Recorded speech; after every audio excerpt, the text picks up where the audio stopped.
Baik, Assalamualaikum warahmatullahi wabarakatuh. Yang terhormat Bu Sri Zulaihati, MSI, selaku dosen mata kuliah dari Statistika. Perkenalkan kami dari kelompok 2 ingin mempresentasikan hasil diskusi kami mengenai indeks. Boleh di next? Berikut merupakan tim kami dari kelompok 2, ada saya sendiri, yaitu Rahan Kamilun Amin, ada dia Ratu Dihapsari, lalu ada Resha Almaira Anandita, ada Jasmine Lamia Safira, ada Tia Tiara Trisnawan, dan yang terakhir Muhammad Faisal. Berikut topik-topik yang akan kami bahas, ada indeks harga konsumen, indeks harga komoditi, inflasi, pertumbuhan ekonomi, indeks harga petani, dan juga indeks harga retail. Lalu ada indeks harga gabungan, indeks LQ45, ada indeks bisnis Indonesia, dan yang terakhir indeks bisnis syariah. Selanjutnya akan dibahas oleh rekan saya. Oke, yang pertama ada indeks harga konsumen. Eh, Indeks harga konsumennya itu perubahan harga barang dan jasa yang dibeli oleh konsumen dalam periode waktu tertentu. Perhitungannya yaitu indeks harga konsumen adalah harga tahun yang akan dihitung, atau misalkan kita mau menghitung tahun 2022, lalu harga tahun dasar, misalkan tahun dasarnya yaitu 2020. Jadi kita bagi 2022 per 2020 dikali 100. Oke, ini indeks dan indikatornya. Nah, ini indeks yang kita temuin yaitu di tahun 2023 dari bulan Januari sampai Juli 2023.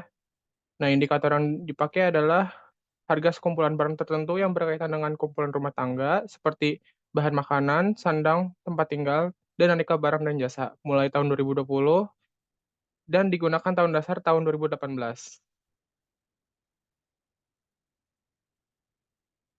Nah, ini dampak dan solusinya. Dampaknya yaitu perubahan dalam biaya produksi, perubahan harga produk, dan stabilitas ekonomi global. Solusinya yaitu diversifikasi portofolio investasi, meningkatkan efisien produksi, dan kebijakan fiskal dan moneter. Selanjutnya ada indeks harga komoditi. Indeks harga komoditi adalah perubahan harga dari sekelompok barang atau bahan mentah yang diperdagangkan di pasar komoditas. Hitungannya sama seperti IHK yang sebelumnya. Nah, ini indeks yang kita temui ada tahun 2022 dari bulan Januari sampai Juli 2022. Dengan tahun dasar dari hitung 2018 sama seperti yang sebelumnya, keranjang komoditas berisi berbagai macam komoditas yang dikonsumsi oleh masyarakat. Bobotnya menunjukkan tingkat kepentingan setiap komoditas dalam keranjang. Ini ada dampak dan solusinya. Dampaknya ada timbul inflasi, biaya hidup tinggi bagi konsumen, ketidakstabilan ekonomi, dan tingkat tekanan fiskal. Solusinya yaitu deverifikasi ekonomi, manajemen risiko, penekanan kebijakan moneter dan fiskal, peningkatan produksi, dan kebijakan perlindungan sosial. Selanjutnya akan dibacakan oleh teman saya.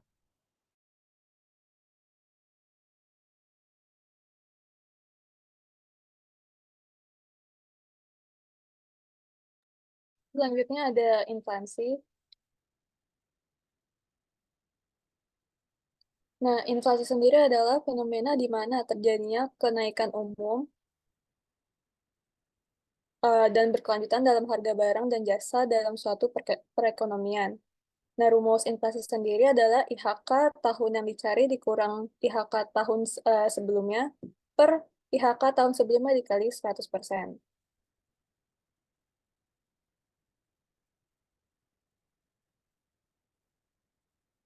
Nah, ini ada indeks dan indikator. Indeks inflasi di DKI Jakarta pada tahun 2023 ada di Januari 3,83, Februari 4,07, Maret di 4%, April 3,69, Mei 3,52, Juni 3,20, dan Juli 3,81.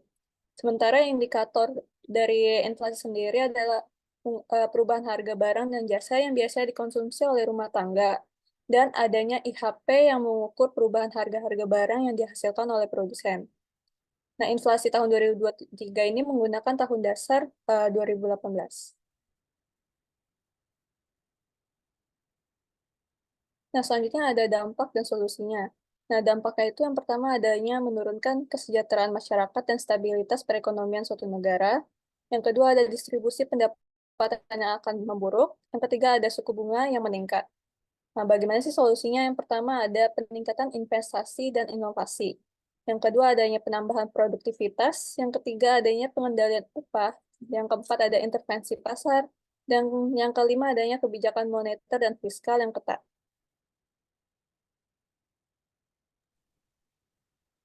Selanjutnya ada pertumbuhan ekonomi.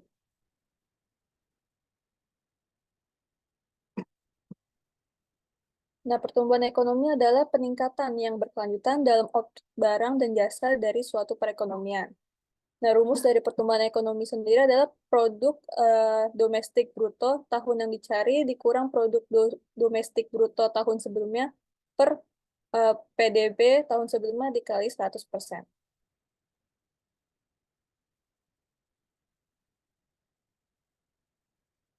Nah, di sini ada indeks pertumbuhan ekonomi dalam bentuk persen di Indonesia dari tahun 2017 sampai tahun 2023. Sementara indikator yang digunakannya itu ada PDB yang mengukur nilai total barang dan jasa yang dihasilkan dalam suatu perekonomian dalam jangka waktu tertentu, seperti pengangguran, investasi, konsumsi, dan produktivitas.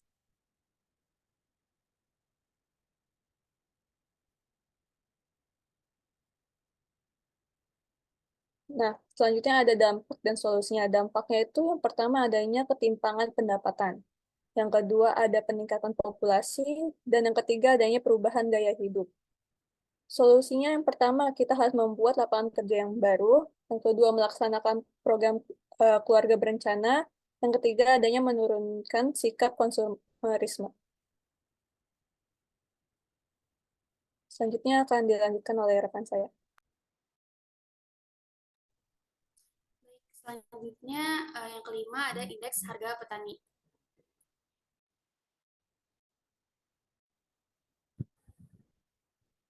Indeks harga petani adalah pengukuran statistik yang memantau fluktuasi harga produk pertanian yang dihasilkan oleh petani dalam suatu periode waktu tertentu, yaitu nilai tukar petani sama dengan indeks harga yang diterima petani dibagi indeks harga yang dibayar petani dikali 100.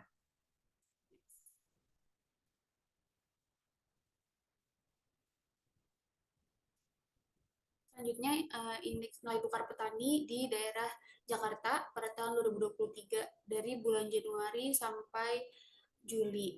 Indikatornya, nilai tukar petani mengukur perubahan harga produk pertanian yang dihasilkan oleh petani, serta indeks harga bibit, pupuk, dan input lainnya yang digunakan dalam kegiatan pertanian dengan tahun dasar tahun 2018. Selanjutnya,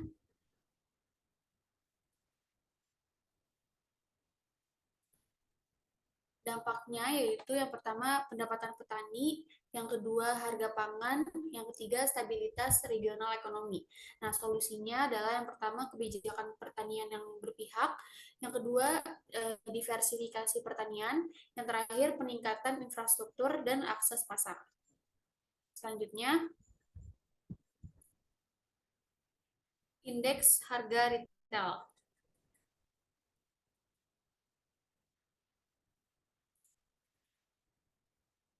Indeks harga retail adalah pengukuran statistik yang mencatat perubahan harga barang dan jasa yang dijual kepada konsumen langsung, mencerminkan fluktuasi harga di tingkat pengecer. Ini dapat dilihat rumusnya seperti ini. Next.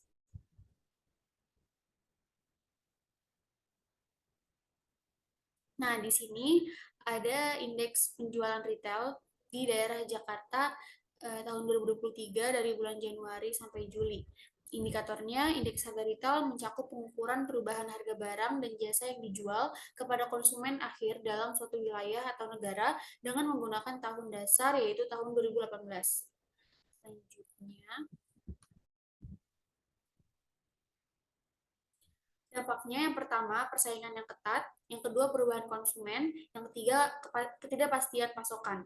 Nah, solusinya yang pertama fokus pada diferensiasi, yang kedua, adaptasi omni-channel, yang ketiga, manajemen rantai pasokan yang efisien. Baik, selanjutnya akan dilanjutkan oleh rekan saya. Baik, untuk selanjutnya adalah indeks harga saham gabungan.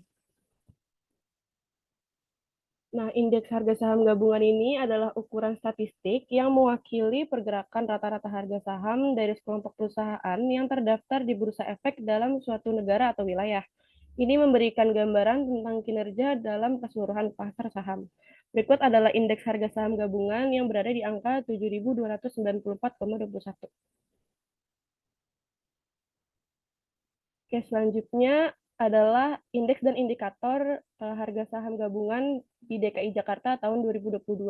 Nah, ini meliputi perubahan harga saham, yaitu volume perdagangan, kapitalisasi pasar, perubahan harian, rasio harga terhadap laba, dividen yield, dan volatilitas dengan menggunakan tahun dasar di 2018. Selanjutnya, ada indeks LQ45. Nah, indeks LQ45 ini adalah indeks saham yang terdiri dari 45 perusahaan yang memiliki likuiditas dan kapitalisasi pasar yang tinggi di Bursa Efek Indonesia atau BEI, yang sering digunakan sebagai indikator kinerja saham-saham unggulan dalam perekonomian di Indonesia. Indeks LQ45 ini berada di angka 999,26 pada tahun ini. Selanjutnya. Berikut merupakan indeks dan indikator dari LQ45 di tahun 2022 ini. Indikator untuk indeks LQ45 ini meliputi pergerakan harga saham, volume perdagangan, kapitalisasi pasar, perubahan harian, rasio harga terhadap laba, dividen yield, dan volatilitas dengan menggunakan tahun dasar 2018. Selanjutnya dilanjutkan oleh rekan saya. Baik, yang selanjutnya adalah Indeks Bisnis Indonesia. Nah, Indeks Bisnis 27 atau Indeks Bisnis Indonesia itu adalah indeks yang mengukur kinerja harga dari 27 saham yang dipilih oleh Komite Indeks Bisnis Indonesia. Indeks Bisnis 27 diluncurkan sejak awal tahun 2009 dan dikelola bekerja sama dengan perusahaan media PT Jurnalindo Aksara Grafika atau penerbit surat kabar harian Bisnis Indonesia. Nah, ini ada grafik tentang indeks bisnis 27 selama 5 tahun terakhir dan memiliki peningkatan sebesar 620,23. Boleh di next. Nah, ini ada indeks dan indikator dari Indeks Bisnis Indonesia tahun 2022. Nah, indikator untuk bisnis Indonesia bisa mencakup beberapa faktor seperti pertumbuhan ekonomi, investasi, tingkat pengangguran, stabilitas mata uang, harga komoditas, dan kebijakan pemerintah yang mempengaruhi iklim bisnis dengan tahun dasar 2018.